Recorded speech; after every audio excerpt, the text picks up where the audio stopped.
Sometimes the hardest part of losing someone isn't the goodbye. It's learning how to live in a world that keeps moving forward without them. Clay Jensen knew that pain better than most. At 60 years old, the retired teacher bought a piece of forgotten land in the high desert, hoping the silence would help him heal after his wife's death. He wanted solitude, peace, and time to grieve alone.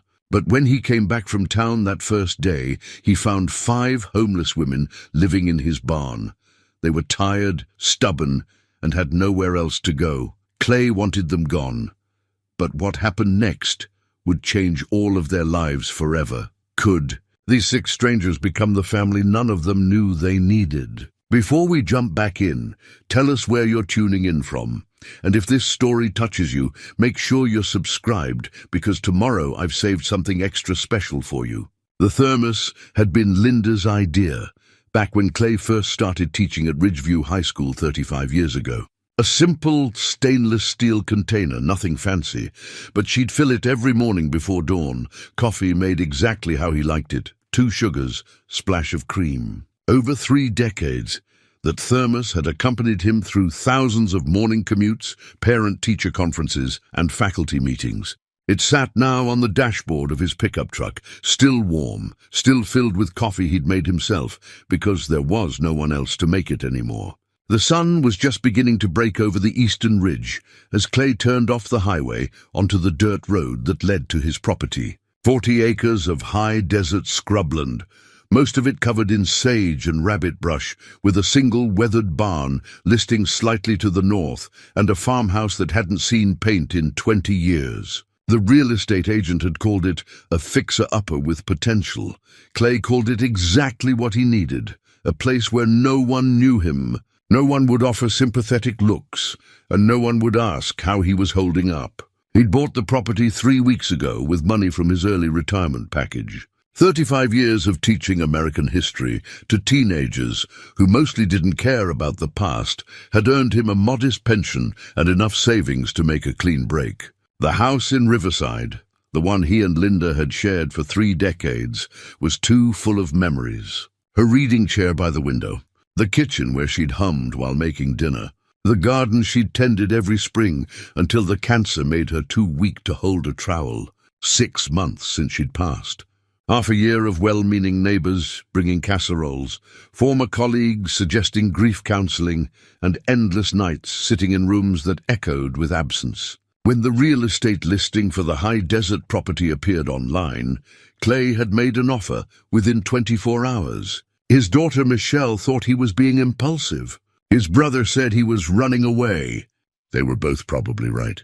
The property was located outside Copper Ridge, a town of barely 800 souls scattered across a valley where the wind never stopped blowing. The nearest grocery store was 20 miles south. The hardware store, post office, and single diner comprised the entire downtown. It was the kind of place people left, not the kind they moved to. Perfect.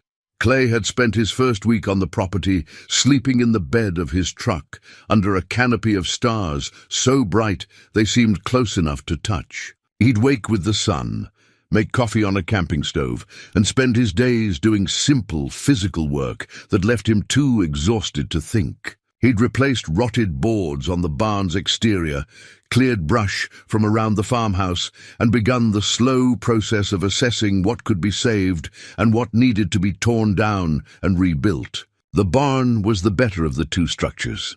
Built sometime in the 1940s, it still had good bones, solid posts and beams, a loft that hadn't yet collapsed, and enough space to house equipment or livestock if Clay ever decided to make the place actually function as a farm. The wood was weathered silver gray, and several windows were broken, but the roof held and the foundations seemed sound. It would do. The farmhouse was another story. Missing shingles, cracked windows, a porch that sagged dangerously on the north side. The interior smelled of mice and mildew, but Clay had started there too, one small repair at a time, letting the work fill the hours that used to be filled with conversation and companionship. He wore Linda's wedding ring on a chain around his neck. His own ring still circled his finger, a habit too ingrained to break. Sometimes he'd catch himself reaching for his phone to call her, to share some small observation about the land or the way the light hit the mountains at sunset. The muscle memory of love persisted even when the person was gone. On his third day, he'd driven into Copper Ridge for supplies. The hardware store was run by a man named Floyd Kemper, probably 70, with hands that spoke of a lifetime of manual labor. Floyd had taken one look at Clay loading lumber and fence posts into his cart and said, "You're the fellow who bought the Whitmore place." It wasn't a question. In a town this size, everyone knew everything. "That's right," Clay had replied. "Land's got history," Floyd had said, ringing up the purchase. "Whitmore family owned it for 60 years. Old man died 5 years back. Kids didn't want it. Been sitting empty since. I'm not much for history anymore," Clay had said, counting out bills. "Just looking for quiet." Floyd had given him a long look, the kind that suggested he understood more than was being said. "Quiet we got plenty of. Anything else you need, you let me know." That had been the extent of Clay's social interaction in Copper Ridge. He preferred it that way. He'd pick up supplies, exchange minimal pleasantries, and return to the property where he could work until his shoulders ached and his hands were raw. The physical exhaustion helped him sleep without dreams. Linda would have loved this place, he thought sometimes. She'd always talked about leaving the suburbs, getting a piece of land, maybe keeping chickens or a garden big enough to share with neighbors. But teaching salaries didn't stretch to second properties. And there was always something else that needed the money. Michelle's college tuition, the roof replacement, the medical bills that started piling up 2 years before the end. The cancer had been merciless. Diagnosed in January, gone by August. 7 months from healthy to hospice.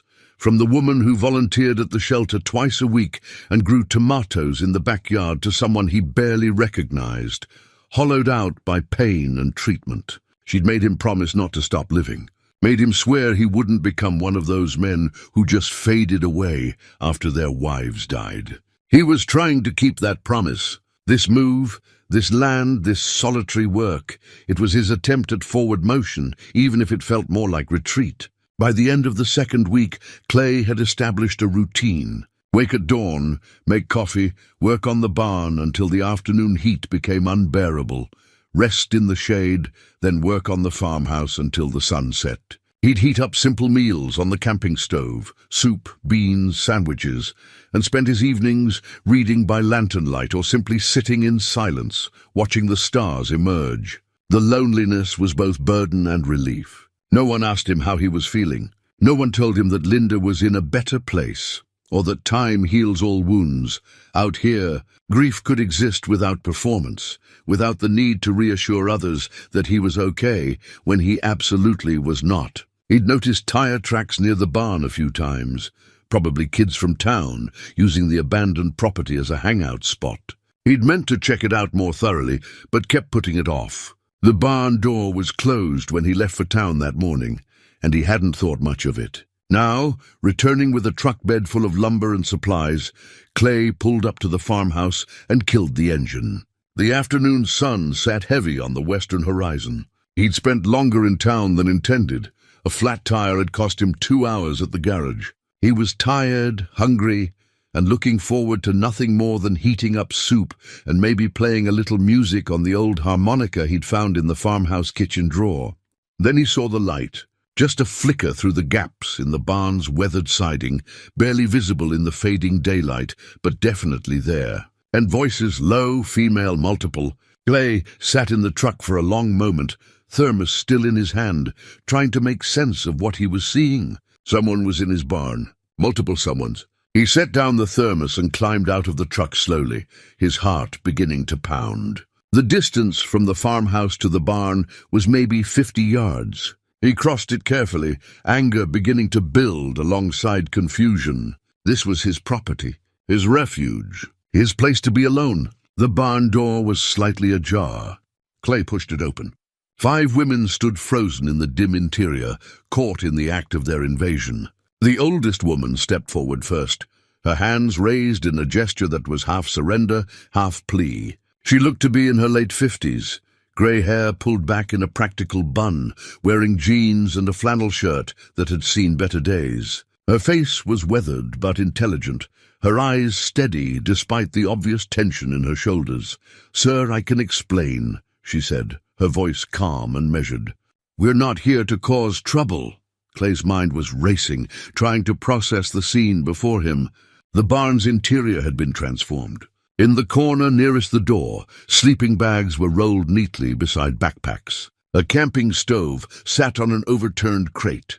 Clothes hung from a line strung between support posts. The space had been swept clean, organized with a precision that spoke of people trying to make the best of difficult circumstances. The other 4 women stood in various positions around the barn. One, maybe in her early 40s, held a young girl close. The child couldn't have been more than 7 or 8, dark hair in braids, eyes wide with fear. Another woman, tall and lean with close-cropped hair, stood with military posture near the back wall, her body language defensive. A third, younger, maybe mid-30s, clutched a notebook to her chest. The last was barely more than a teenager, 19 at most, and she stared at Clay with open hostility. "Explain what?" Clay's voice came out harder than he intended. "You're trespassing. This is private property." "We know," the older woman said, "and we apologize. My name is Beatrice. We didn't know anyone had bought the property. It's been abandoned for years." "It's not abandoned anymore," Clay said. "I bought this land 3 weeks ago. This is my barn." A small, worn sneaker sat near the door, child-sized, pink with faded stars. The detail pierced through Clay's anger, complicating everything. There was a kid involved, a little girl who was now pressing her face into her mother's shirt, trying to become invisible. "We understand," Beatrice continued. "We came from the shelter in Copper Ridge. It closed 2 weeks ago. Funding dried up. They gave us 4 hours to clear out. There's a shelter in Copper Ridge?" Clay hadn't seen one during his trips to town. "Was?" the woman with the military bearing said, speaking for the first time. Her voice was flat, controlled. "County closed it. Budget cuts. Nearest shelter now is 70 miles east and it's full. 3-month waiting list." Clay looked at each of them in turn. The woman holding the child. She had that worn look of someone who'd been running on empty for too long. The younger woman with the notebook had ink stains on her fingers. The teenager's hostility was a thin mask over something that looked more like terror. "So you just broke into my barn?" he said. "We didn't break anything," Beatrice said. "The door was unlocked. We've been here 4 days. We cleaned. We haven't touched any of your tools or equipment.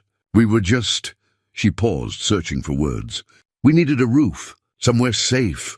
The little girl peeked out from her mother's shirt, and Clay saw her eyes, huge and dark and afraid. She reminded him of his daughter Michelle at that age, before the world taught her to be wary. "You can't just move into someone's property," Clay said, but his voice had lost some of its edge. "This isn't— I mean, you have to understand, I came here for peace and quiet," the teenager said, her voice sharp with sarcasm.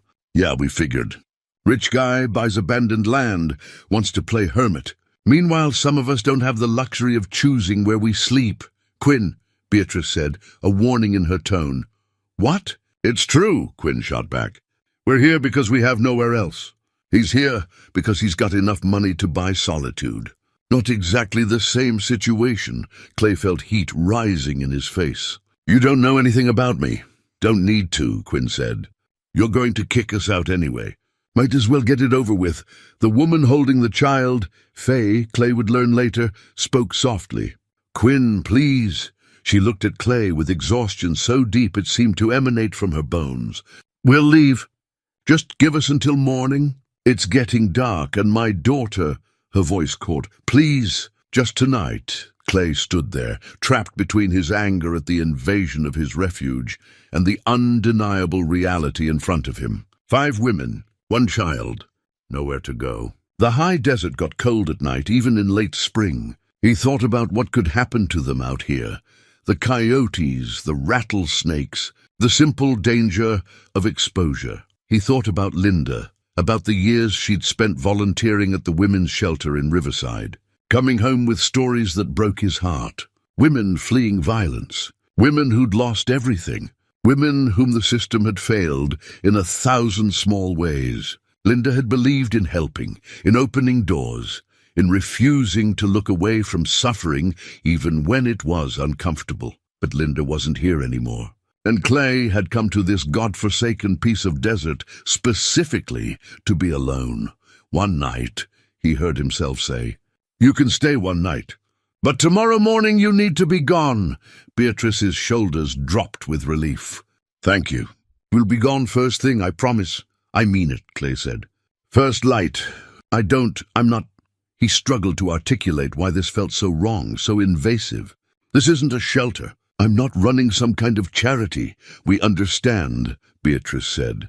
Clay turned to leave, then stopped. "That camping stove. You know how to use it safely. This barn is old, dry wood everywhere." "I know," Beatrice said. "I've been careful. Was a nurse. I understand safety protocols." Clay nodded once, then walked out into the evening air. His hands were shaking. He climbed into his truck and just sat there, gripping the steering wheel, trying to process what had just happened. His sanctuary had been invaded, his escape compromised. The solitude he'd paid for, planned for, desperately needed, gone in an instant. He looked at the barn, at the thin strips of light escaping through gaps in the wood. He could hear their voices, muffled but audible. They were talking about him probably, discussing whether he'd call the sheriff, whether they should leave tonight instead of waiting for morning. The little girl's face floated in his memory, those frightened eyes, the way she'd hidden against her mother. Clay picked up his thermos, took a long drink of now cold coffee, and stared out at the darkening desert. The mountains on the horizon were losing their definition, becoming silhouettes against a sky streaked with orange and purple. "What would you do?" He asked the empty air, asking Linda, asking the universe, asking anyone who might have an answer. "What am I supposed to do?" The desert offered no response. Just wind and sage, and the weight of a decision he didn't want to make. He spent that night in the farmhouse, in a sleeping bag on the floor, since there was no furniture yet. But he didn't sleep. He lay there listening to the silence that wasn't quite silence anymore, because now he knew there were people in his barn. Strangers who'd disrupted everything, and he couldn't unknow it. By morning, he'd convinced himself they'd be gone, as promised. Beatrice seemed responsible, trustworthy. They'd leave, and things would return to normal. And this would just be a strange interlude he'd eventually forget. But when dawn broke and Clay walked out to the barn, 3 things became immediately clear. First, they were still there. Second, smoke was rising from their camping stove. They were making breakfast. And third, sitting beside the barn in the growing light, its hood propped open and its engine in pieces, was an ancient sedan that clearly wasn't going anywhere anytime soon. Clay stood staring at the disassembled engine, his jaw tight. The morning air was cool, but he could already feel heat building behind his temples. He'd given them one night, and they'd agreed to leave. Now here they were, still occupying his barn, with a car that looked like it would never run again. Beatrice emerged from the barn carrying 2 tin cups. Steam rose from both. She approached him slowly, reading his body language. "Coffee?"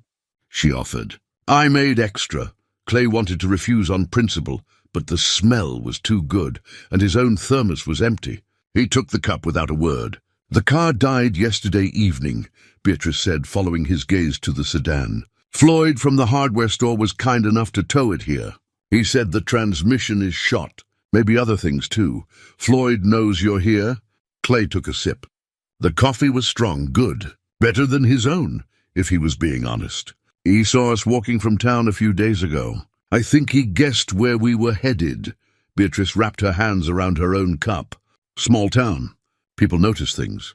So everyone knows," Clay said flatly. "I don't think everyone, but Floyd does. He hasn't said anything to anyone, as far as I know. He seems kind, like he understands what it's like to need help." Clay took another drink, buying time to think. The sun was just clearing the eastern ridge, painting the desert in shades of gold and amber. It should have been peaceful. It should have been exactly what he came here for. "How much to fix the car?" he asked. "Floyd estimates 800, maybe 1,000. Parts and labor." Beatrice's voice was steady, matter-of-fact. "We have 300 between all of us. We've been saving for a deposit on an apartment, but..." She shrugged. We could put it toward the car, but that still leaves us 500 short. And how long to get the money? I don't know, Beatrice admitted. Faye's waiting to hear back about a job at the library. Delilah, the tall one with the short hair, she's applying everywhere. Nessa does art. Quinn, she paused. Quinn's young, angry, still figuring things out. And you? I'm a nurse, or I was. 30 years at County General before they restructured, cut positions. I'm 61. Nobody wants to hire a nurse my age when they can get someone younger for less money. There was no bitterness in her voice, just resignation. I'm applying too. But it takes time. Clay looked at the barn, at the car, at Beatrice standing there with dignity despite everything. He thought about sending them away, calling a tow truck, having the car removed, making them someone else's problem. But where would they go? What would happen to the little girl? 3 days, he said. You said last night you needed 3 days to figure things out. I'm holding you to that. 3 days, then you need to have a plan. Relief flickered across Beatrice's face. Thank you. We'll stay out of your way. You won't even know we're here. I'll know, Clay said. But he handed back the empty cup and walked toward the farmhouse without another word. The morning proceeded in awkward parallel. Clay worked on replacing boards on the farmhouse porch, hyper-aware of activity at the barn. He could hear voices, the women talking among themselves, the child's occasional laughter. At one point he saw Quinn working on the car's engine, grease up to her elbows, cursing colourfully enough that Beatrice had to tell her to mind her language around Iris. Around midday, Clay noticed Faye walking the fence line on the property's eastern border. She moved with purpose, stopping occasionally to examine posts or wire. She had a notebook and was writing things down. Despite himself, Clay was curious. He walked over. "What are you doing?" he asked, not rudely but directly. Faye looked up, startled. "Oh, I'm sorry. I was just looking at the fence. It needs work. I know it needs work. That's why I bought fencing supplies in town yesterday." "Right, of course." She closed the notebook. "I grew up on a ranch in Wyoming. I notice these things." She gestured at the nearest post. "This one's rotted at the base. It'll fall over in the next strong wind. And the wires rusted through in at least 4 places I've seen so far." Clay examined the post. She was right. He'd noticed it himself, but hadn't gotten around to fixing it yet. "You know how to mend fence?" he asked. "Been doing it since I was 12, Faye said. "My father raised cattle. 500 acres. I was the oldest, so I learned everything. Mending fence, mucking stalls, helping with calving. I can handle myself around tools." There was something in the way she said it, a quiet pride, a need to be seen as competent, not helpless. Clay recognized it because he felt it himself, that need to be useful, to have value beyond your circumstances. "The supplies are in the truck," he found himself saying. "Post hole diggers in the barn. If you want to help, I won't stop you." Faye's face brightened. "Really? I said 3 days. Might as well make use of the time." He started walking toward the truck. "But I don't have proper gloves in your size. You'll tear up your hands." "I've got work gloves in my pack," Faye said, already heading toward the barn. "Give me 2 minutes." They worked together for the next 2 hours, barely speaking but moving in sync. Faye knew what she was doing, how to set a post plumb, how to tension wire properly, how to work efficiently without wasted motion. Clay found himself relaxing into the rhythm of the work, letting the physical labor quiet his mind. "Can I ask you something?" Faye said as they tamped dirt around a new post. Clay grunted acknowledgement. "Why'd you buy this place?" He didn't answer right away, testing the post for stability. Needed somewhere quiet. Running from something or toward something. The question was too perceptive. Clay straightened, wiping sweat from his forehead. "Does it matter?" "I guess not." Faye moved to the next section of fence. "I was running.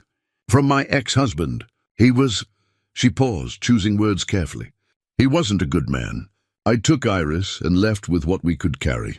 The shelter in Copper Ridge was the first place I felt safe in 2 years. Clay looked at her, really looked at her. She was probably in her early 40s, with the kind of weathered beauty that came from hard work and harder times. There were faint scars on her forearms, old ones. "I'm sorry," he said, inadequate but genuine. "Don't be. We got out. That's what matters. She tested the wire tension. Iris is safe. That's all I care about. They continued working, and Clay found himself thinking about Linda again. She'd always been the one who knew what to say, how to connect with people in pain. He'd been the pragmatic one, the problem solver, the one who fixed things that were broken. But you couldn't fix people the way you fix fences. By mid-afternoon, they'd replaced 3 posts and restrung 50 feet of wire. Clay's shoulders ached in a good way. Faye was moving more slowly too, clearly tired but satisfied with the work. "Thank you," she said as they put away the tools, "for letting me help. It feels good to be useful." "You're good at it," Clay acknowledged. "Better than most." "Ranch girl," Faye said with a slight smile. "It's in my blood." As she walked back to the barn, Clay stood there with wire cutters in hand, watching her go. He was starting to see them as individuals now, not just an abstract problem to be solved. Beatrice with her quiet competence, Faye with her ranch skills and fierce love for her daughter. It complicated things knowing them, made it harder to think of them as simply trespassers. That evening, as the sun began its descent, Beatrice appeared at the farmhouse door. Clay was inside, eating beans straight from a can and reading a water-stained paperback he'd found in a closet. "We made stew," Beatrice called through the screen. "Too much for just us. Would you like some?" "It's nothing fancy, just what we had," but Clay's first instinct was to refuse. Accepting food felt like accepting the situation, like agreeing to something he hadn't agreed to. But he was tired of beans, and the smell drifting from the barn was making his mouth water. "I'll be there in a minute," he said. When he entered the barn, the women had arranged crates and boards into makeshift seating around the camping stove. The little girl, Iris, was setting out mismatched bowls with serious concentration. She looked up when Clay entered, her eyes wary but curious. "This is Mr. Clay," Faye said to her daughter. "Can you say hello?"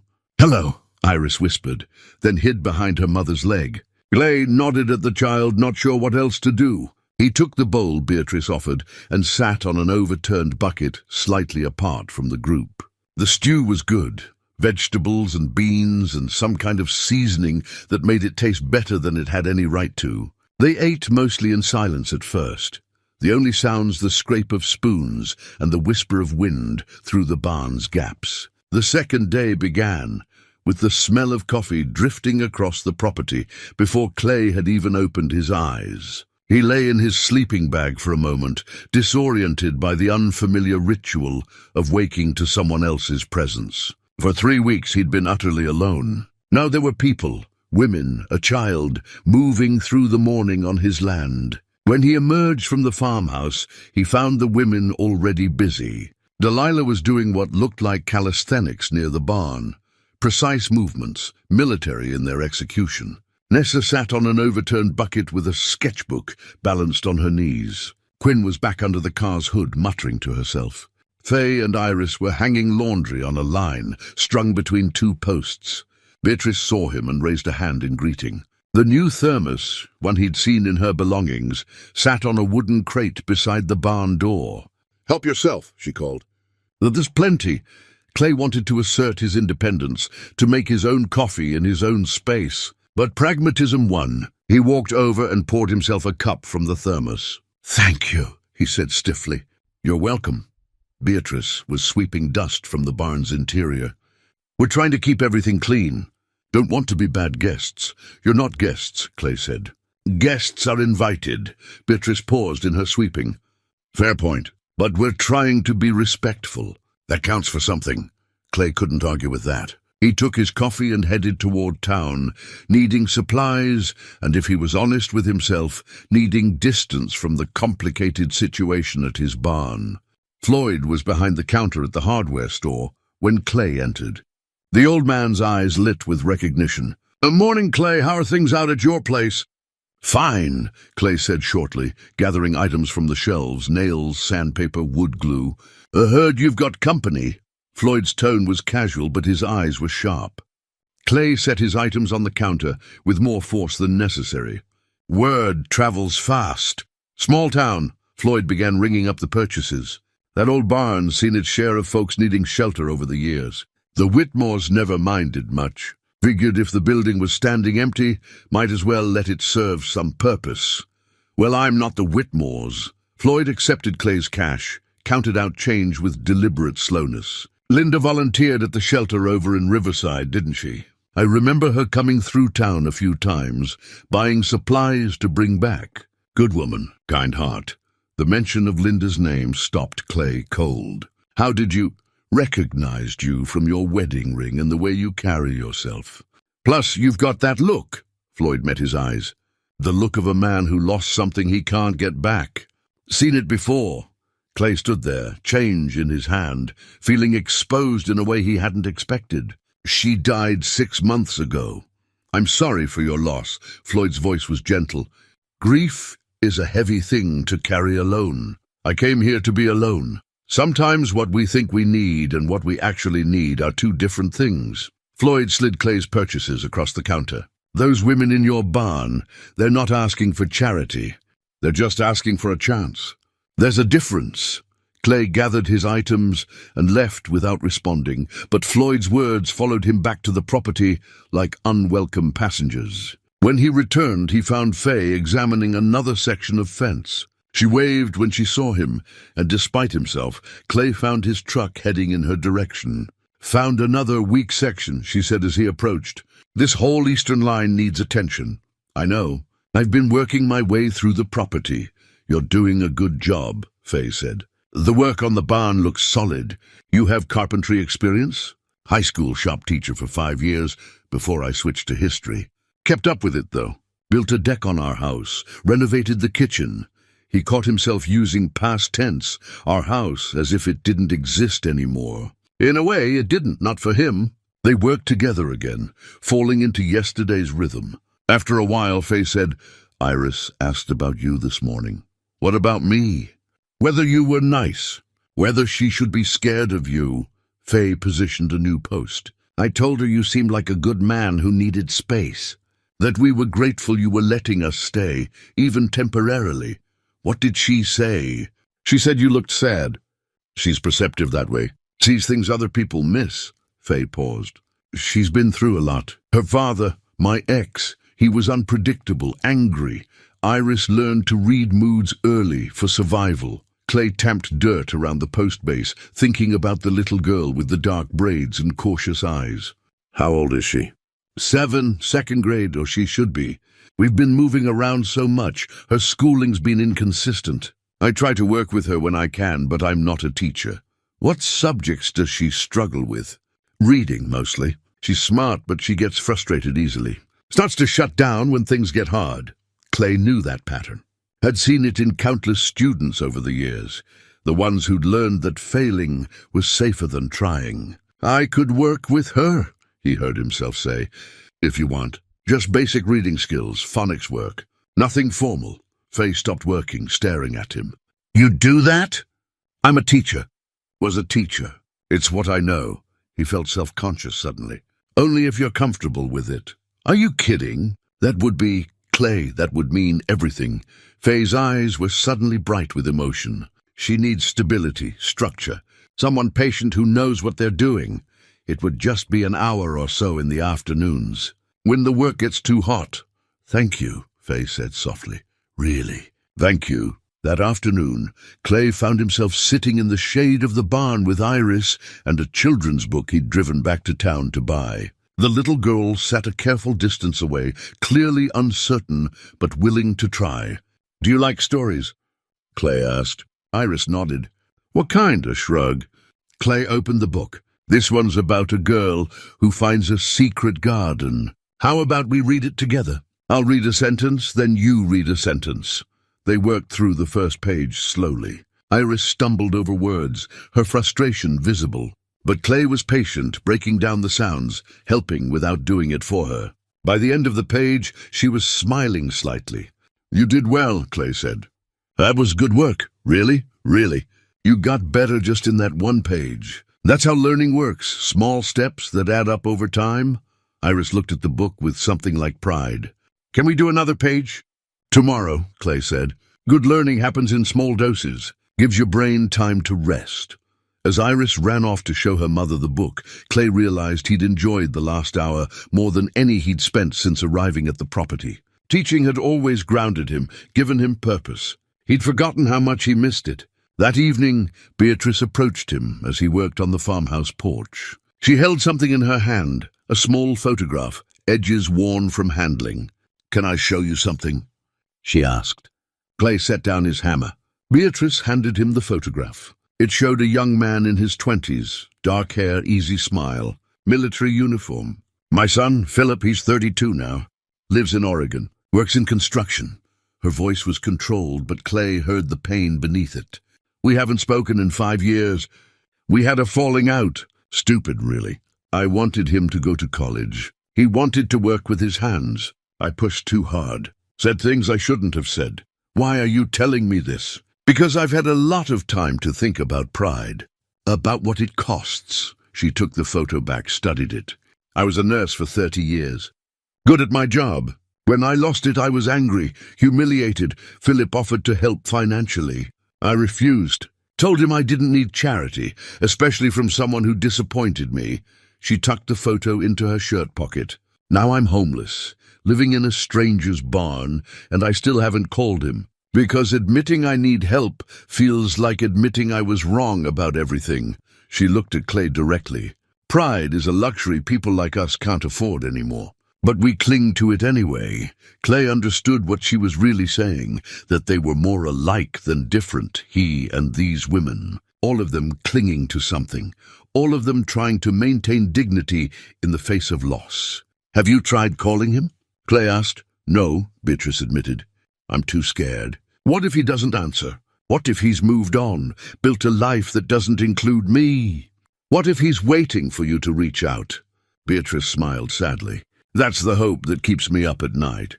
She walked back to the barn, leaving Clay alone with his thoughts. He touched Linda's ring through his shirt, his own talisman of loss, his own symbol of pride and stubbornness. Inside the farmhouse, he pulled out his phone.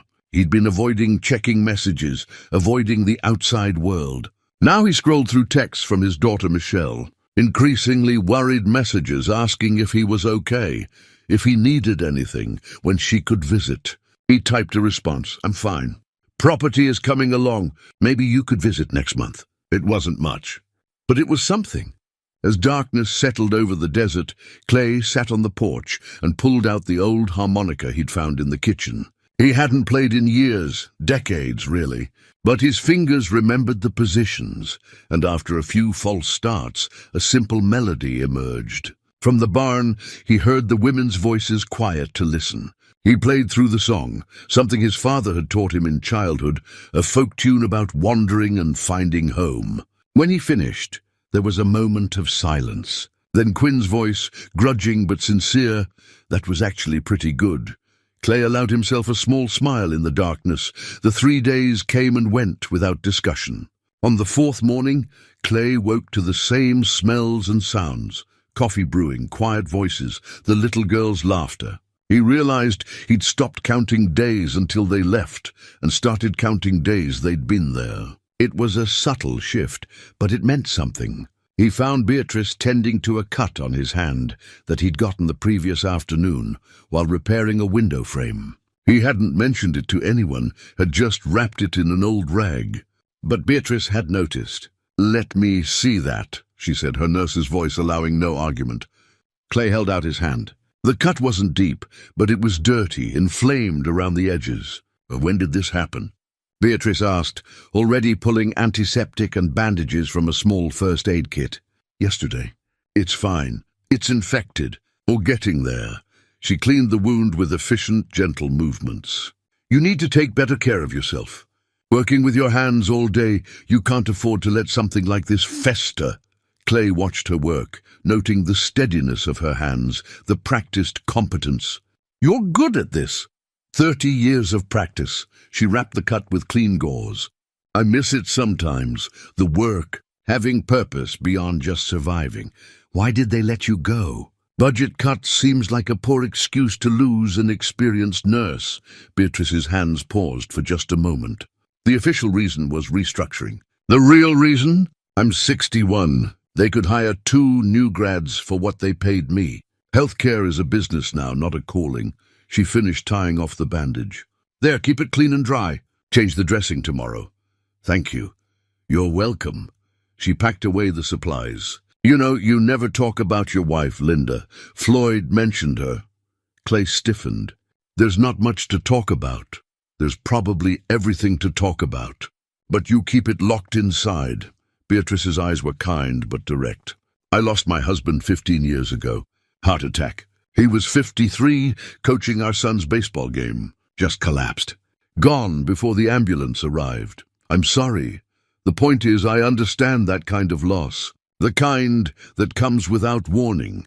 That leaves you standing in a world that suddenly makes no sense. She sat down on a nearby crate. For a long time I was angry. Angry at him for leaving. Angry at myself for every argument we'd had. Every moment I'd wasted being petty or tired or distracted. Clay found himself sitting down too, on the edge of the porch. How do you get past it? You don't get past it. You learn to carry it differently. Beatrice looked out at the desert, at the morning light painting everything gold. Eventually, the weight becomes part of your strength instead of just your burden. The grief changes shape. It never leaves, but it becomes something you can live with instead of something that's killing you. They sat in silence for a while, and Clay found himself talking about Linda's diagnosis, the speed of her decline, the hospice bed in their living room, the way she'd made him promise not to disappear into grief. She told me I had too much love left to give, Clay said quietly, that I needed to stay open to life even though it hurt, especially because it hurt. She sounds like she was wise. She was better than me, kinder, more patient. I was always the practical one, the problem solver. She was the heart of everything we did. He touched the ring through his shirt. I don't know how to be both things. Maybe you don't have to be, Beatrice said. Maybe you just have to be yourself and let other people fill in the gaps. That's what community is. People covering each other's weaknesses, supporting each other's strengths. Before Clay could respond, Gwyn appeared from behind the barn, covered in grease and looking triumphant. I figured it out, she announced. The transmission's shot, but that's not the only problem. The timing belt's gone too, and there's some electrical issue I haven't tracked down yet. But I can fix it. I just need parts and time. How much time? Clay asked. Quinn shrugged. Week, maybe 2. If I can get the parts, and if nobody bothers me while I'm working. Where'd you learn mechanics? Clay asked. Foster dad. One of them anyway. He ran an auto shop. Taught me everything he knew before I aged out of the system. For once, Quinn's voice wasn't defensive or hostile. She was talking about something she loved, and it showed. Cars make sense. They follow rules. You treat them right, they run. Treat them wrong, they break. Simple.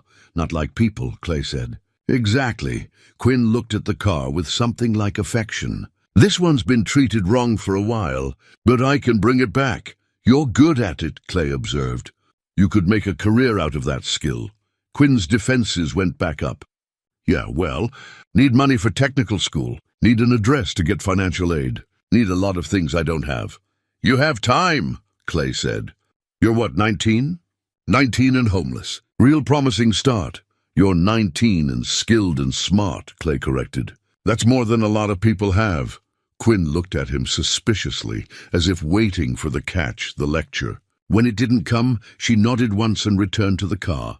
That afternoon, while working with Iris on reading, Clay noticed Nessa sitting in the shade with her sketchbook. When the lesson ended and Iris ran off to play, he wandered over. Can I see what you're working on? He asked.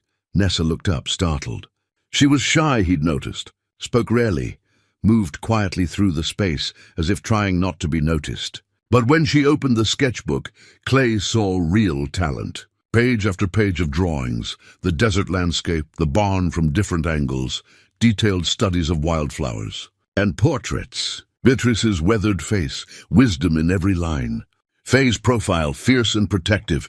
Gwyn mid-laugh, her guard dropped. Iris reading, concentration absolute. These are remarkable, Clay said honestly. You have real skill. Nessa's cheeks colored. Thank you. I used to want to be a professional artist. Went to community college for a year, studied design, but then, she shrugged, life happened. Money ran out. I had to work instead of study. What kind of work? Whatever I could get. Retail, mostly fast food. Nothing that mattered. It all matters, Clay said. Honest work is honest work. But this, he gestured at the sketchbook. This is a gift. Have you thought about trying to sell your work? Who would buy drawings from a homeless woman? Nessa's voice was flat, resigned. Someone who appreciates art and doesn't care about the artist's address. Clay studied the sketches again. There's a gallery in Copper Ridge. Small place, but they display local artists. You should talk to them. I don't know. What have you got to lose? Nessa considered this. I guess nothing. But I'd need frames or at least better paper. These are just sketches. Start with what you have. See if there's interest. Clay handed back the sketchbook. Sometimes we talk ourselves out of opportunities before we even try. Later that evening, Delilah approached Clay as he worked on reinforcing a section of the barn wall. She moved with that distinctive military bearing, back straight, steps measured, alert to everything around her. Need a hand? He asked. Sure. Hold this beam steady while I secure it. They worked in compatible silence for several minutes. Clay had noticed Delilah did regular perimeter checks of the property, old habits from military service, probably. She was vigilant in ways that suggested real trauma, real reasons for caution. Army or Marines? Clay asked. Army combat medic. 3 tours in Afghanistan. Delilah adjusted her grip on the beam. Got out 4 years ago. Why'd you leave? Didn't have a choice. Medical discharge. PTSD. She said it matter-of-factly, without shame. Started having panic attacks. Couldn't sleep. Couldn't function. Army decided I was more liability than asset. I'm sorry. Don't be. They were right. I was a mess. Delilah waited while Clay drove in another nail. Spent 2 years in and out of VA programs. Got better mostly. But employers see PTSD on your record, and suddenly you're unemployable. Too risky. Too unstable. That's not fair. Fair doesn't enter into it. She tested the beam's stability. But I'm managing. The structure here, routine, purpose, people depending on each other, it helps. I sleep better than I have in years. Clay understood what she wasn't saying, that losing this place, this routine, would be devastating. That stability was medicine for her in ways that formal treatment hadn't been. That night, Floyd arrived unexpectedly with his truck bed full of supplies, blankets, canned goods, basic toiletries. Community donations, he explained as they unloaded. Word got out about your situation. People wanted to help. I didn't ask for help, Clay said, uncomfortable with the attention. No, but they're offering anyway. That's what neighbors do. Floyd set down a box of non-perishables. Besides, folks remember Linda's work. This is their way of honoring that. The women were grateful but wary. Quinn especially seemed uncomfortable with charity, seeing it as pity. We're not objects to be pitied, she muttered. Nobody's pitying you, Beatrice said gently. They're helping. There's a difference. That night, as the group gathered for dinner, Clay found himself included naturally in the circle. No longer an outsider observing, but part of the whole. They talked about the day's work, about plans for tomorrow, about small victories and minor setbacks. Iris fell asleep against Clay's shoulder partway through the meal, and he let her stay there, this small, warm weight that represented trust he wasn't sure he'd earned. When Faye came to collect her daughter, she smiled at Clay, grateful, warm, genuine. Thank you, she said. For everything. Clay realized he'd stopped thinking about when they would leave. Now he was thinking about how to make them stay. 2 weeks had passed since the women arrived, and the property had begun to transform. The fence line was nearly complete. The barn's interior was organized and livable. The farmhouse was starting to look like an actual home rather than a construction project. But more than the physical changes, something subtler had shifted. The quality of silence, the rhythm of days, the sense of purpose that came from shared work. Clay was searching for a wrench in the old farmhouse when he found the box. It was tucked in the back of a closet covered in dust, clearly untouched for years. Inside were remnants of the previous owners' lives, old photographs, receipts, a child's drawing. And beneath those, an envelope with his name on it. Not his name exactly, just to whoever finds this place next. But the handwriting was Linda's. Clay's hands shook as he opened it.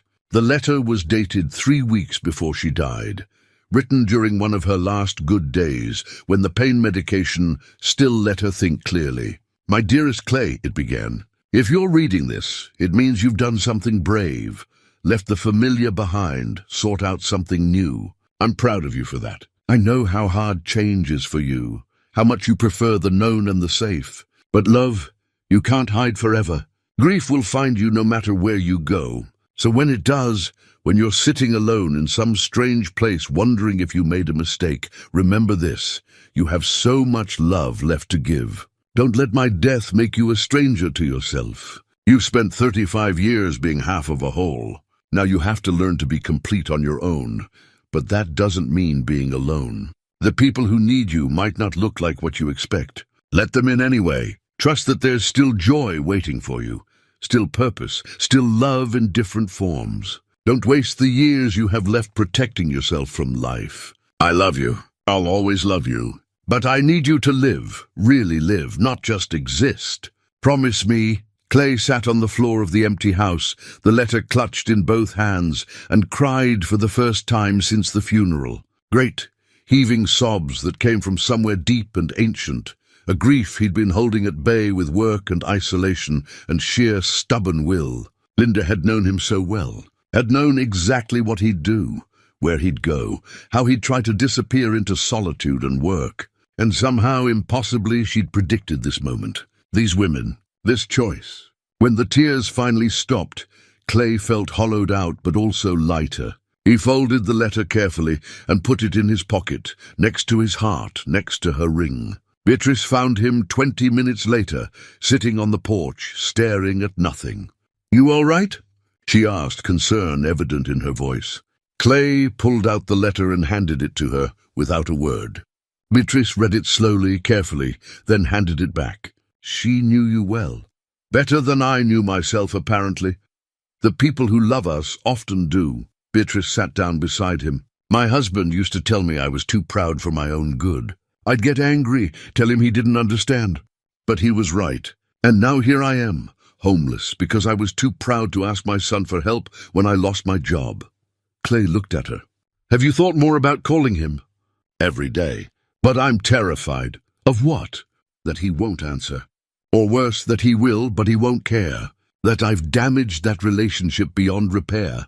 She twisted her hands together. "What if I waited too long?" "What if you didn't?" Clay countered. "What if he's been waiting for you to reach out, thinking you don't want him in your life?" Beatrice was quiet for a long moment. Then she nodded slowly. "You're right. I know you're right. I need to find the courage. Linda always said courage isn't the absence of fear. It's doing the thing anyway." Clay stood, offering Beatrice his hand. "Come on, let's go make that call." They walked to the barn together. Beatrice's phone was old, battered, but it still worked. She held it like it might explode, staring at her son's contact information. "What do I even say?" she asked. "Start with hello," Clay suggested. "The rest will follow." The other women had gathered, sensing something important was happening. Even Quinn had emerged from under the car, grease-streaked but attentive. Beatrice took a deep breath and dialed. The phone rang once, twice, 3 times. Clay could see her preparing for voicemail, for rejection. Then a man's voice. "Mom." Beatrice's face crumpled. "Philip, hi, Her voice broke. "I'm sorry. I'm so sorry. For everything. For being stubborn and proud and—" "Mom, stop. Where are you? Are you okay?" The voice on the other end was urgent, concerned. It's complicated, but I'm safe. I'm with good people." She looked around at the women, at Clay. "I just needed to hear your voice. To tell you I was wrong. About everything. You were right to follow your own path.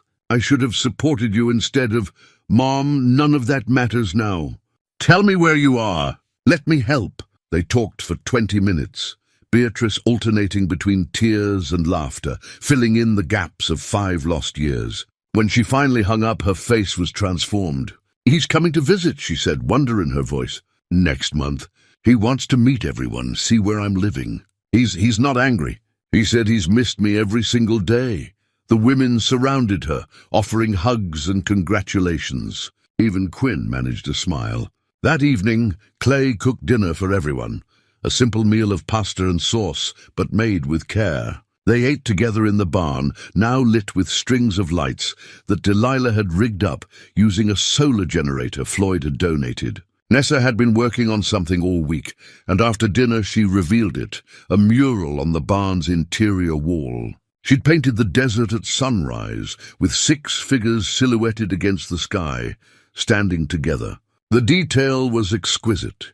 You could see the individual sage plants, the texture of the mountains, the gradations of color in the sky. "It's us," Iris said, pointing at the figures. "Look, that's you, Mama, and that's Mr. Clay, and that's me." Nessa had captured something essential about each of them. Beatrice's steady presence, Faye's protective stance, Delilah's alert posture, Quinn's defensive strength, Iris's childish joy, Clay's solid reliability. At the bottom, she'd painted words in flowing script. "Family isn't what you're born to. It's what you build." Clay stood before the mural, overwhelmed. This was art, yes, but it was also prophecy. A vision of what they'd become, without quite realizing it was happening. "It's beautiful," he said quietly. "Thank you." "Thank you," Nessa replied. "All of you. This is the first time in years I've felt like I could create something that mattered."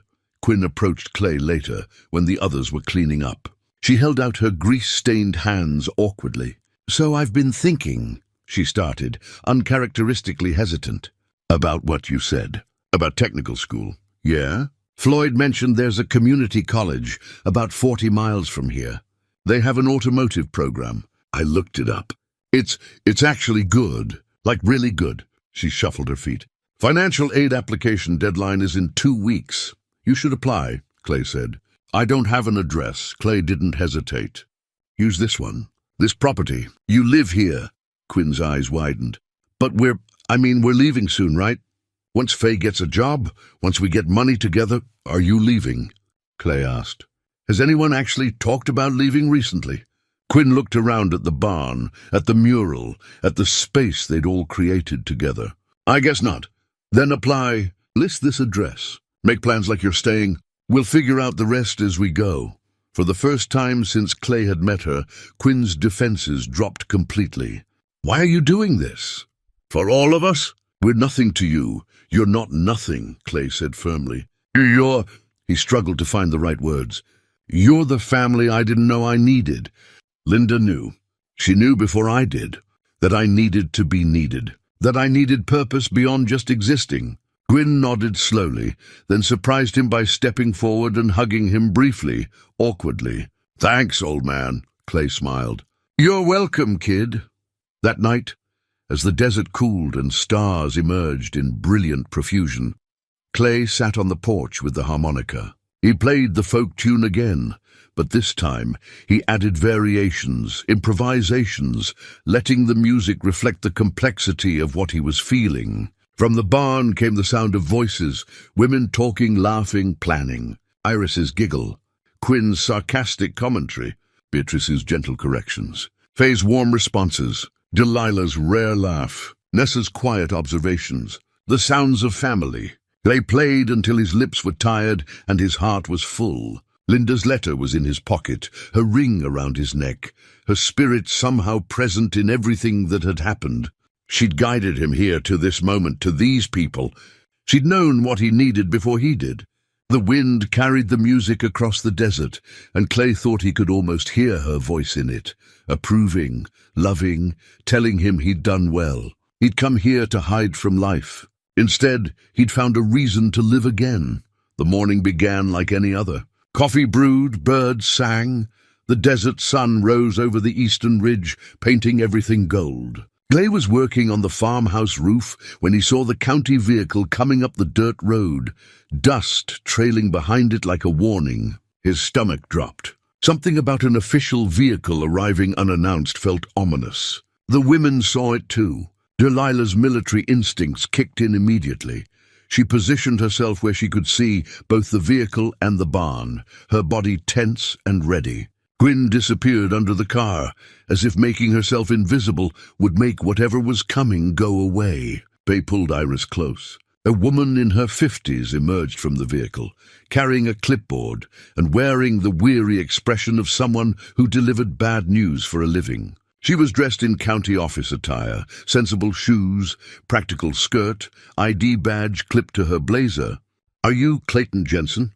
she called up to the roof. Clay climbed down slowly, his mind racing through possibilities.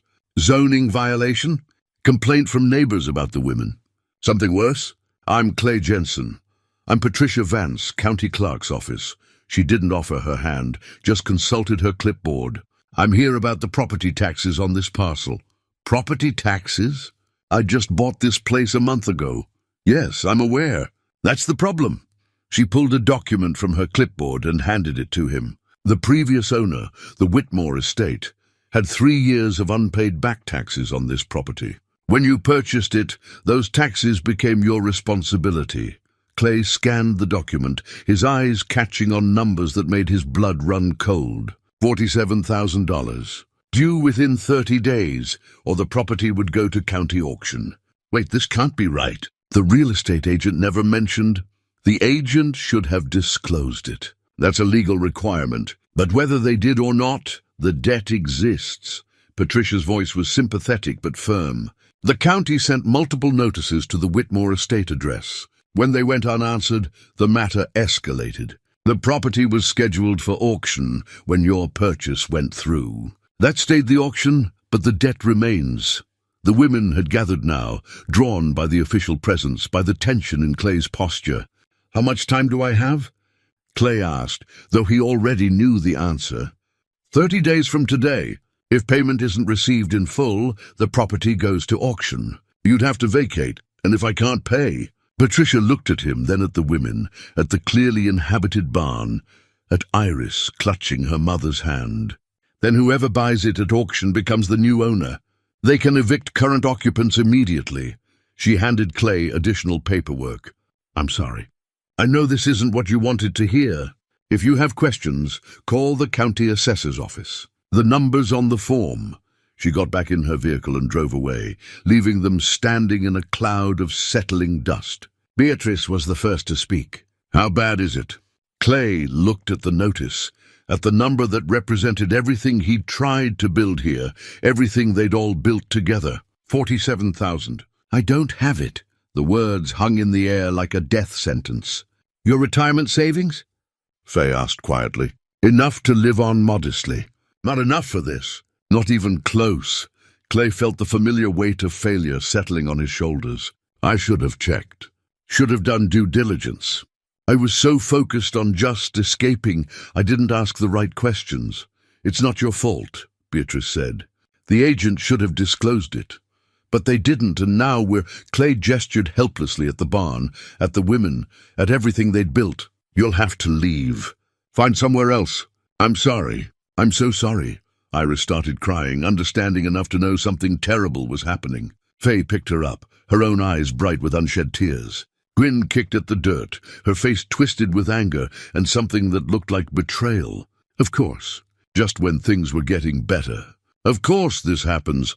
There has to be something we can do," Delilah said, her tactical mind already working the problem. "We could fight it in court, challenge the process. Legal fees would cost more than I have," Clay said. "And even if we won, which is unlikely, it would take months." "We don't have months." Nessa stood before her mural, touching the painted figures with trembling fingers. All that work, all that hope about to be erased. The group stood in stunned silence, each processing the magnitude of what they were losing. It wasn't just shelter. It was the first place any of them had felt safe in years. It was family, purpose, home. And now it was being ripped away by bureaucracy and unpaid bills, and Clay's failure to ask the right questions. That evening, the mood in the barn was funeral. No one knew what to say. Plans were meaningless when the foundation was crumbling beneath them. But Beatrice, always practical, refused to give up.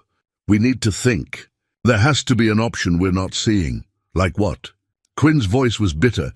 "Rob a bank? Win the lottery?" "We could try crowdfunding," Nessa suggested quietly. People do it all the time.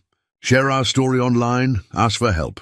Who's going to donate $47,000 to strangers? Quinn shot back. People who believe in second chances, Beatrice said firmly. People who understand what it's like to struggle. It's worth trying. I'll do it, Faye said suddenly. I'll write it. Tell our story. What have we got to lose? Clay wanted to object, to say they shouldn't have to beg strangers for money to fix his mistake. But the truth was, he had no better ideas. And the women deserved a chance, any chance, to keep what they'd built. They spent the night drafting the crowdfunding campaign. Faye wrote with raw honesty about their circumstances. Clay's loss, the women's homelessness, the unexpected family they'd become. Nessa provided photos of the mural, of the transformed barn, of the 6 of them working together. Quinn set up the technical side, creating the page and linking it to social media. By midnight it was live. 6 strangers building a home. Help us keep it. The first donations came within hours. Small amounts, $10, $25, from people Clay didn't know. Strangers moved by the story, by the photos, by the simple truth that sometimes good people just need a hand. By morning, they'd raised $300. It felt simultaneously miraculous and utterly insufficient. 300 toward 47,000. The math was impossible. Floyd arrived mid-morning with the local newspaper. Their story had been picked up, a small feature in the community section. The headline read, "Teacher and homeless women fight to keep desert homestead." Didn't know if you'd want the attention, Floyd said, but might help with your fundraising. The article was fair, focusing on the human elements, loss, resilience, community, hope. It included the crowdfunding link. Donations increased. By noon, they'd reached $1,000. By evening, 3,000. It was incredible. It was also nowhere near enough. The women watched the numbers climb with a mixture of hope and despair. Every donation was a validation, proof that their story mattered, that people cared. But the goal remained impossibly distant. We need 35,000 more in 28 days, Delilah calculated. That's over $1,000 a day. We're not going to make it. We might, Beatrice insisted. If the story gets picked up by bigger outlets, if it goes viral, and if it doesn't, Quinn asked. No one had an answer. That week became a blur of effort. Faye reached out to every news outlet she could find. Nessa created more art to share online, emotional pieces about home and family and belonging. Delilah organized the campaign logistics with military precision. Quinn maintained the technical infrastructure. Beatrice fielded questions and thank you messages. Clay worked the property harder than ever, as if physical labor could somehow change their circumstances. But at night, he lay awake calculating and recalculating, always arriving at the same conclusion. They were going to lose everything. A week passed, then 2. The campaign had raised $12,000, an amount that would have seemed impossible a month ago, but still hopelessly short of what they needed. Clay contacted the county requesting an extension. Denied. He explored loan options. No bank would lend to a retired teacher with modest income and no collateral beyond property already in jeopardy. He considered selling everything he owned, his truck, his tools, Linda's jewelry. But even liquidating everything wouldn't bridge the gap. With 14 days remaining, they'd raised $16,000. The donations had slowed to a trickle. The initial viral attention had faded. Reality was setting in. Beatrice found Clay sitting alone behind the farmhouse, staring at nothing. "We're going to lose it," he said flatly. "I'm going to lose you all." "You're not losing us," Beatrice said, sitting beside him. "We're family now. That doesn't end just because we're not in the same place." "Yes, it does. You'll scatter. You'll have to. There's no shelter that can take all of you together. Social services will split you up. Faye and Iris will go one place, you somewhere else, Quinn to another city. The family we built will be destroyed by logistics and necessity." Beatrice didn't argue because she knew he was right. "I'm sorry," Clay said, his voice breaking. "I brought you hope and I'm taking it away. That's worse than if I'd never offered it at all." "No," Beatrice said firmly. "Hope is never worse. These weeks they've saved us, Clay, all of us. including you. Whatever happens next, we had this. We had family and purpose and home. That matters. That will always matter. But Clay couldn't find comfort in the words. He'd failed them. Failed Linda, who'd trusted him to stay open to life. Failed these women who'd trusted him with their futures. Failed himself. The desert wind carried dust across the property, and Clay watched it settle on everything they'd built, already beginning the slow process of reclaiming what would soon be abandoned. The letters started arriving on the 8th day of the final 2 weeks. Not emails or online messages, but actual physical letters. Envelopes with stamps, return addresses from across the country, handwritten notes from strangers who'd seen their story. Clay found the first batch in his mailbox when he drove to town for supplies. 15 envelopes, all addressed to him at the property. He sat in the hardware store parking lot and opened them one by one. A woman in Vermont wrote about being homeless 15 years ago, how a stranger's kindness had changed her trajectory. She enclosed a check for $50. I wish it could be more. A veteran in Oregon who'd seen Delilah's story sent $100 and a note. For a sister in arms. Some battles we fight alone, some we fight together. An elderly couple from Iowa who'd lost their farm in the recession decades ago sent $25. We remember what it's like. Keep fighting. Clay sat in his truck reading letter after letter, and something shifted inside him. They weren't going to reach their goal. The math still didn't work. But these letters proved something important. Their story mattered. Their struggle was seen. They weren't alone. He brought the letters back to the barn and read them aloud that evening. The women listened, some crying, all moved by the knowledge that people they'd never met cared enough to write, to share their own stories, to give what little they could. We've raised $22,000, Beatrice said after the last letter was read. That's remarkable. It's not enough, Quinn finished, but her voice lacked its usual edge. Even she seemed touched by the letters, by the proof that they mattered to people beyond themselves. The next morning, Floyd arrived with news. There's going to be a town hall meeting tomorrow night. Community wants to help. They're organizing fundraisers. Bake sales, silent auctions, benefit dinner at the diner. It's not much, but it's everything, Faye said, her voice thick with emotion. The town hall was packed, more than 60 people in a space meant for 40. Clay was stunned. He'd thought of Copper Ridge as a place he'd come to hide, not a place that would care about his problems. But here were neighbors he'd barely spoken to, merchants he'd bought supplies from, people who'd noticed him and the women and decided their fight mattered. Floyd stood at the front. We all know why we're here.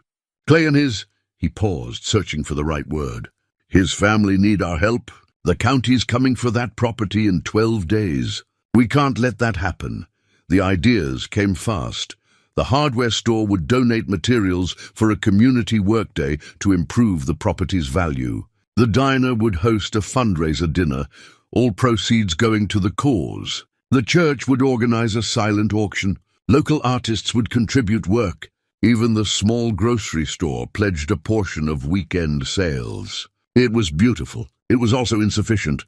When all the pledges were tallied, they'd maybe raise another $4,000, still leaving them $11,000 short with less than 2 weeks to go. But Clay stood before these people, these neighbors who owed him nothing, and felt something he hadn't felt in months. Hope. Not hope that they'd win necessarily, but hope that trying mattered. That community mattered. That showing up for each other, even in impossible circumstances, was worth doing. Thank you, he said, his voice rough. All of you. Whatever happens, thank you. A woman Clay didn't recognize stood up. My name's Beverly. I work at the county social services office. I shouldn't be here, but she looked around nervously. There are other options. Legal challenges. The process the county used might have been improper. There are deadlines they may have missed, notifications that might not have been properly delivered. Can you help us? Beatrice asked. I can point you toward a lawyer who might take the case pro bono. But even if you win, it'll take months. You'd need an emergency injunction to stop the auction, and those are hard to get. But possible, Delilah pressed. Possible, but not probable. It was something. A thread of possibility in what had seemed like certain defeat. Clay met with the lawyer 2 days later, a woman named Angela Chen from a regional firm. She reviewed the paperwork and nodded slowly. There are irregularities. The county should have done more to locate you before the sale. The real estate agent definitely committed fraud by not disclosing the lien. You have grounds for a lawsuit against the agent. Will that stop the auction? No, but I can file for an emergency injunction. Might buy you time, maybe a few weeks, maybe longer. But that doesn't solve the money problem. Even with more time, can you raise the remaining funds? Clay thought about the letters, the town hall, the donations that had slowed to a trickle. I don't know. But more time gives us a chance. Angela agreed to take the case pro bono. She filed the injunction that afternoon. The hearing was scheduled for the day before the auction, cutting it impossibly close, but it was their only option. The community fundraisers began. The benefit dinner at the diner raised $800. The silent auction brought in $1,200 more. The church bake sale added $500. Every dollar mattered, but the goal still loomed impossibly distant. With 1 week remaining, they'd reached $28,000. Still $19,000 short. The women threw themselves into final efforts. Nessa's artwork was featured in the local gallery, and several pieces sold. Faye organized a yard sale of donated items. Quinn offered mechanical services to anyone who needed them, putting every cent toward the fund. Delilah reached out to veteran networks, telling their story to anyone who would listen. Clay worked on the property from dawn to dusk, driven by a desperate need to do something, anything. He improved the barn, strengthened structures, made the land as valuable as possible in case a miracle happened and they could keep it. Iris asked him one afternoon, while they were supposed to be doing her reading lesson, "Mr. Clay, are we going to have to leave?" Clay looked at this child who'd become so much a part of his life in such a short time. He couldn't lie to her. "I don't know, sweetheart. We're trying very hard to stay. Will you come with us? If we have to go." The question pierced him. "I'll always be there for you," he promised, though he had no idea how to keep that promise if they were scattered across different cities, different shelters, different lives. Iris hugged him then, fierce and sudden. "I love you, Mr. Clay." Clay held this small person who'd taught him that his heart could still break and still heal. "I love you too." 3 days before the auction, the crowdfunding campaign got unexpected attention. A popular podcast featured their story. Donations surged again. $5,000 in a single day, then $3,000 the next. By the morning of the injunction hearing, they'd reached $38,000. So close, still $9,000 short. Clay sat in the courtroom with Angela, watching the judge review their case. The county attorney argued that the process had been followed correctly, that the debt was legitimate, that the auction should proceed. Angela countered with evidence of procedural failures, inadequate notification, the real estate fraud. She was passionate, articulate, convincing. The judge listened, made notes, asked questions. "Finally, I'm granting a temporary injunction. The auction is stayed for 30 days while we investigate these claims more thoroughly. But Mr. Jensen, this is not a dismissal of the debt. You still owe the money. This just gives you time, 30 more days." It felt like a stay of execution, but it was something. Time to keep fighting. They left the courthouse with renewed energy. 30 days meant the crowdfunding could continue, meant more fundraisers, meant more chances. But that night, reality set in. They'd been at this for nearly a month. The viral attention had faded. The local community had given what it could. The letters had slowed to a trickle. Where would $9,000 more come from? "We're not giving up," Beatrice said, gathering everyone in the barn. "We have 30 days. We keep fighting until the last minute." But Clay could see the exhaustion in their faces, the weight of sustained hope against impossible odds. They'd all been running on determination and desperation for so long. How much longer could they sustain it? That week crawled by. Another $2,000 trickled in. But at this rate, they'd never make it. The math was brutal and unforgiving.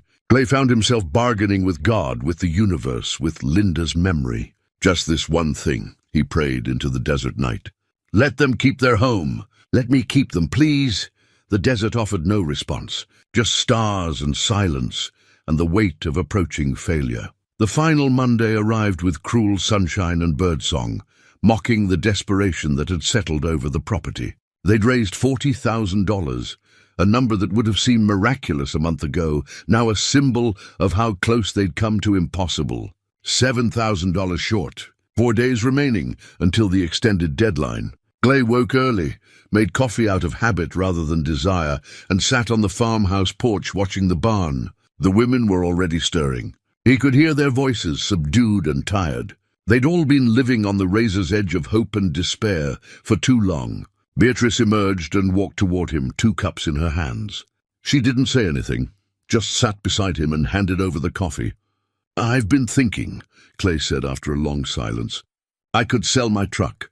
It's worth maybe $5,000, and I have some savings I've been holding back. Emergency money, retirement cushion. Another $3,000, maybe $4 if I liquidate everything." "Clay, no. That's your security. You can't—" "What good is security if I lose you all?" He looked at her directly. "I'd rather be broke with a family than comfortable and alone." Beatrice's eyes filled with tears. Thank you. But it's not enough anyway. We'd still be short." She was right. Even selling everything, they'd fall $1,000 or $2,000 short. So close, so impossibly close. The morning mail came early. Floyd drove it out personally, his face unreadable. He handed Clay a single certified envelope. "This came to the hardware store," Floyd said. "Addressed to you, care of my business." Sender didn't leave a return address. Clay opened it with shaking hands. Inside was a cashier's check for $25,000 and a note card with a single line in unfamiliar handwriting, "Linda would be proud." Clay stared at the check, his mind refusing to process what he was seeing. 25,000, more than they needed. The exact amount to push them over the finish line. "Is it real?" Beatrice whispered, reading over his shoulder. Clay's hands were trembling so badly he could barely hold the paper. Who would—" Floyd cleared his throat. "I may have made some calls.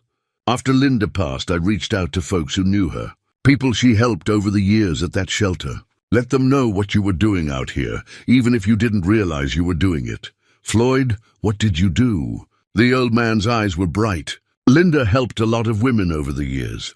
Changed lives. Some of those women are doing well now, really well. When I told them you'd taken in 5 homeless women, that you were fighting to keep them safe, well, they wanted to help. They organized privately, pooled resources, didn't want recognition, just wanted to honor Linda's memory by helping you continue her work." Clay couldn't speak. His throat had closed completely. He looked at the check, this impossible salvation, and understood that Linda's love was still protecting him, still guiding him, still making miracles happen from beyond death. Beatrice was crying openly now. "It's enough. Clay, it's enough." The women had gathered, drawn by the commotion. When Clay showed them the check, when Beatrice explained what it meant, the reactions were immediate and overwhelming. Faye collapsed to her knees, pulling Iris into a tight embrace.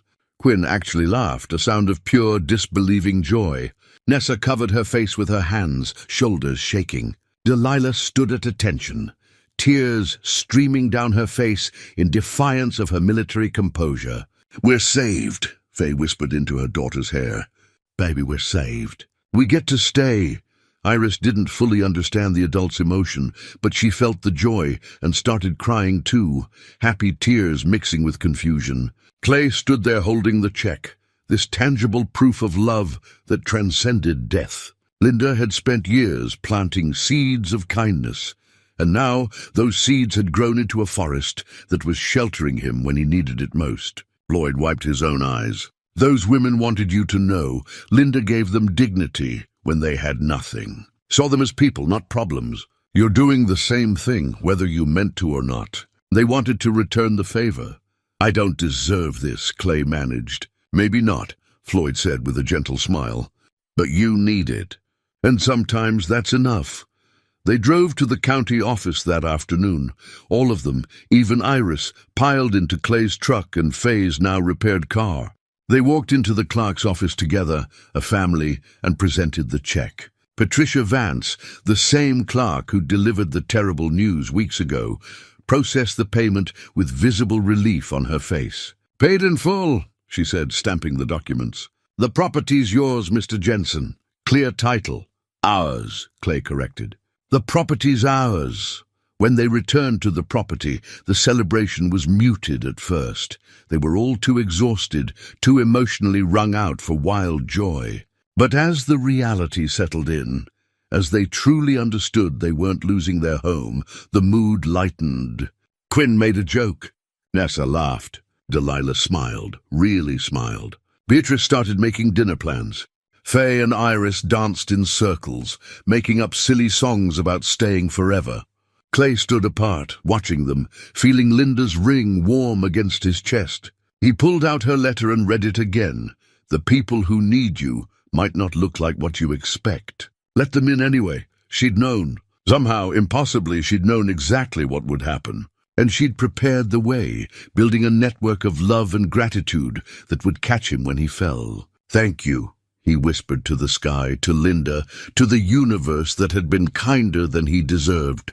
"Thank you for not giving up on me." The desert wind carried his words away, and somewhere in that vast space, Clay felt his wife's love like a benediction. The morning after they paid the taxes, Clay woke to the sound of voices outside. Not distressed voices, excited ones. He dressed quickly and stepped out to find all 5 women gathered near the barn and Floyd's truck parked nearby with Angela Chen, the lawyer, standing beside it. "What's going on?" Clay asked, walking toward them. Angela smiled. "I have news and a proposal." She spread documents across the hood of Floyd's truck. "The lawsuit against the real estate agent is proceeding. They committed clear fraud by not disclosing the tax lien. We'll likely win, and you'll recover damages, probably the full amount you paid in back taxes, maybe more." "That's wonderful," Beatrice said. "But why are you here?" Angela pulled out another document. "Because I want to suggest something. Clay, this property is yours legally, but from what I understand, it's become home to all 6 of you. I'd like to propose making that official." Clay looked at the papers. "What do you mean?" "A deed modification. Adding all 5 women as co-owners of the property. Equal shares. It would make this place legally belong to all of you, not just you." The words hung in the air, transforming from sound into possibility, into something that felt inevitable and right. "You'd do that?" Faye asked, looking at Clay. "Give up sole ownership?" Clay didn't hesitate. "This stopped being just mine the day you arrived. It's been ours all along. We should make it official." Quinn, always the skeptic, narrowed her eyes. "Why? What's in it for you?" "Family," Clay said simply. "Security for all of us, not just me. If something happens to me, you're not at risk of losing your home. This way, we're all protected." Nessa wiped her eyes. Clay, that's incredibly generous. It's not generosity. It's recognition of what already is." He looked at each woman in turn. "You've put your labor into this place, your hope, your hearts. You deserve to own it as much as I do." Delilah's military bearing softened. "I've never owned anything in my life." "Not really." "This is a commitment," Beatrice finished. "To each other. To this place. To being family, not just in feeling, but in law." Angela laid out the process. Each woman would need to sign. The deed would be recorded with the county. They'd all be equally responsible for property taxes, maintenance, decisions. It was a partnership in the truest sense. "What if we disagree about something?" Quinn asked, ever practical. "Then you work it out like families do," Angela said. "Talk, compromise, make decisions together." One by one they signed. Beatrice first, her signature steady and sure. Faye next, her hand trembling slightly with emotion. Delilah with military precision. Nessa with artistic flourish. Quinn last, trying to look casual, but failing to hide the significance of the moment. Clay signed last, watching his sole ownership transform into shared belonging. "It's done," Angela said, gathering the documents. "I'll file these this afternoon. By next week, you'll officially be co-owners." After Angela left, the 6 of them stood looking at the property, the barn with its mural, the improving farmhouse, the mended fences, the desert stretching endlessly in all directions. "We should celebrate," Faye said. "Really celebrate. Invite the community, and thank everyone who helped us." The celebration happened the following Saturday. Floyd came with supplies donated by the hardware store. The diner catered. The church brought desserts. Neighbors Clay had barely spoken to arrived with congratulations and warm wishes. More than 70 people gathered on the property, turning it into something Clay had never imagined, a place of joy, community, belonging. The mayor of Copper Ridge gave an informal speech. This town was built by people helping people. What Clay and these women have created here, that's the spirit we've always tried to maintain. We're proud to have you as neighbors. Iris performed a reading she'd been practicing with Clay, stumbling over a few words, but powering through with determination. The crowd applauded and the little girl beamed. Gwyn demonstrated her mechanical skills by getting an ancient tractor running, something that had sat broken for decades. The engine roared to life, and the cheers were genuine. Nessa's artwork was displayed throughout the barn, and several people commissioned pieces. She was starting a real business, building a real future. Delilah spoke briefly about her military service and her journey to this place. I thought I'd lost my purpose when I left the army, but purpose isn't something you have. It's something you build with the people around you. Beatrice announced that her son Philip would be visiting in 2 weeks, bringing his family. After 5 years of silence, I'm getting my son back. This place, you all, gave me the courage to reach out, to ask for what I needed instead of suffering in pride. Faye simply held Iris close and said, "We're home. Really, truly home. For the first time in years, we're not afraid of tomorrow." When it was Clay's turn to speak, he stood before the crowd with Linda's ring hanging against his heart and found himself struggling for words. 6 months ago, I came here to hide from life. I'd lost my wife, lost my way, lost any sense of purpose. I wanted isolation. He looked at the 5 women, his family. What I got instead was exactly what I needed, even though I didn't know I needed it. These women saved my life as much as I helped theirs. We saved each other. He paused, collecting himself. My wife Linda knew that love doesn't die. It transforms. It finds new channels, new expressions, new ways to heal and strengthen and guide. This family we've built, this is Linda's love, still working in the world, still making miracles happen. Floyd started the applause, and soon everyone joined in. The sound echoed across the desert, celebration and validation and recognition that what they'd built together mattered. As the sun set and the celebration wound down, the 6 of them stood together by Nessa's mural, the painted figures that had predicted their family before it fully existed. "To family," Beatrice said, raising a glass. "To home," Faye added. "To second chances," Delilah contributed. "To not giving up," Quinn said, her voice soft. "To beautiful things," Nessa whispered. "And to tomorrow," Iris said, not fully understanding but feeling the importance. "To love," Clay finished, "in all its forms, especially the ones we don't expect." They clinked glasses as stars began emerging in the darkening sky, and the desert wind carried their laughter across land that now belonged to all of them equally. Family, home, future, finally, all 3 at once. 3 months later, autumn arrived in the high desert with cooler mornings and a quality of light that turned everything golden.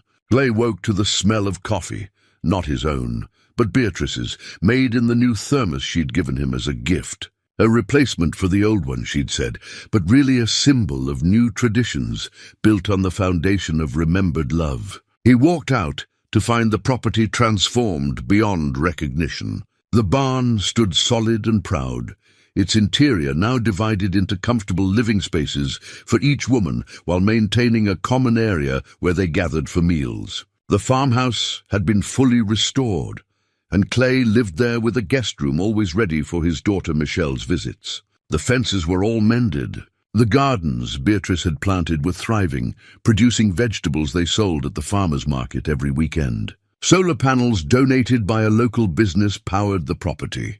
Chickens roamed a newly built coop, Iris's special responsibility. Breakfast was, as always, a communal affair. The 6 of them gathered around the large table Clay had built, their morning ritual, their daily confirmation that this was real and lasting. Iris chattered about school, about her friends, about the book report she was working on. The frightened, silent child who'd arrived 3 months ago was gone, replaced by a confident second grader who loved learning and wasn't afraid to speak her mind. "Mr. Clay, can we practice my presentation after breakfast?" she asked. "Of course," Clay said, still teaching in the ways that mattered most, one child at a time with patience and care. Quinn appeared from under the hood of a neighbor's car she was repairing for extra money.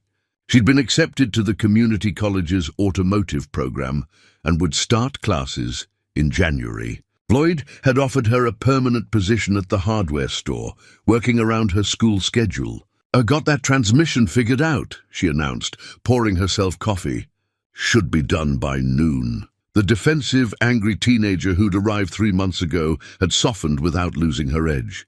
She still challenged, still questioned, but now from a place of security rather than fear. Delilah had found work at the county VA office, helping other veterans navigate the bureaucracy of benefits and services. She was good at it, patient, knowledgeable, able to translate military experience into civilian success. The nightmares had decreased. She slept through most nights now, the demons of war gradually losing their hold. Nessa's art business had taken off. Her paintings of the desert, of their family, of transformation and hope sold steadily. A gallery in a larger city had offered her a solo show in the spring. She was building a career from her talent, no longer having to choose between survival and art. Faye worked at the Agricultural Extension Office, teaching sustainable farming practices.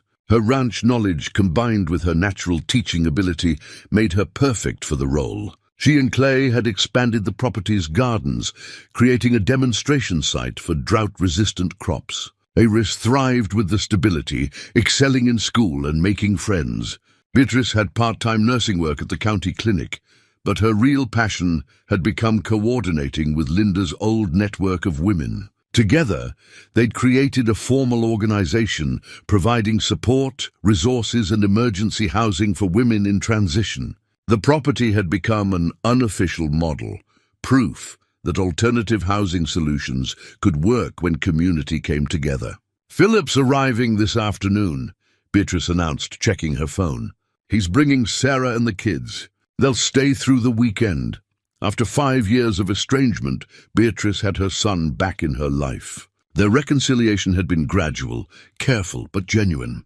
Clay had watched her transform as that relationship healed, the guilt and regret replaced by gratitude and hope. That afternoon, Clay stood on the porch watching a car approach. His daughter, Michelle, emerged with her husband and their 2 young children. Monthly visits had become routine, bridges rebuilt through patience and time. "Dad!" Michelle hugged him tight. "The place looks amazing. You've done so much since last month." "We've done it together," Clay corrected, gesturing at the women who'd become family. "That's how everything works here, together." The property filled with children's laughter, adult conversation, the comfortable chaos of family. Philip arrived with his family, and the 2 sets of grandchildren quickly became friends, racing around the property under the watchful eyes of the adults. Clay found himself standing by Nessa's mural, now protected by a clear sealant to preserve it for years to come. The 6 painted figures looked out over a desert sunrise, united and strong. Beneath them, those words, "Family isn't what you're born to. It's what you build." Beatrice joined him, following his gaze. She captured something true there. "Before we even knew it was true, Linda would have loved this," Clay said quietly. "All of it. The noise, the chaos, the life. She's here," Beatrice said with certainty. "In every choice you made. Every door you opened, every time you said yes when you wanted to say no. Her love didn't end, it multiplied." Evening brought everyone together for dinner, a massive meal prepared by multiple hands, served at tables pushed together to accommodate the crowd. Clay looked around at the faces, his daughter, his grandchildren, Beatrice's son and family, the 5 women who'd become his chosen family, and Iris, this child who called him Grandpa Clay now, and meant it.